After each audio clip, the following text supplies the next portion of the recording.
And so this is a classic example of a human factors problem. The folks who designed this park expected the people using the park would follow this path. In fact, when they began using it, they went this way through the trees. And so this is the gap between design and user experience.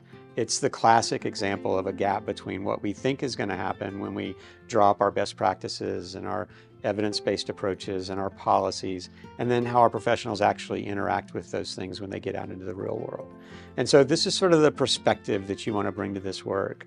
When we're designing solutions, we need to think about how will they, and we need to test how will they actually work in the real world. And we need to think about this gap between the design, what we expect will happen, and what the actual user experience is.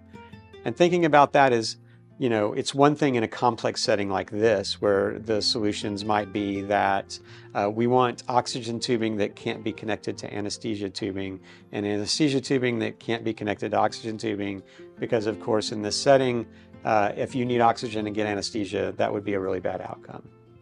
This is where I recycle my cardboard. And if the city wanted me, which they do, to flatten my cardboard boxes before I put them into the bin, because that just takes up a lot of extra space, they could do that by putting up a sign, they could pass a law, they could train me to collapse my boxes, or they could put bins out that'll only accept a collapsed box.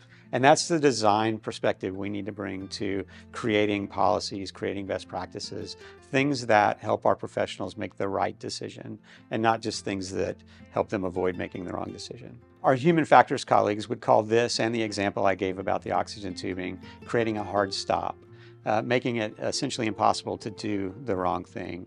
You can only sort of do it the way it was designed. For example, if you're concerned about your professionals driving late into the night, working long hours, which is not uncommon in child welfare jurisdictions, you might create a policy that creates this hard stop and says, if your work is going to take you beyond 10 hours, you have to get a hotel room before you come back, and you have to have a co-driver.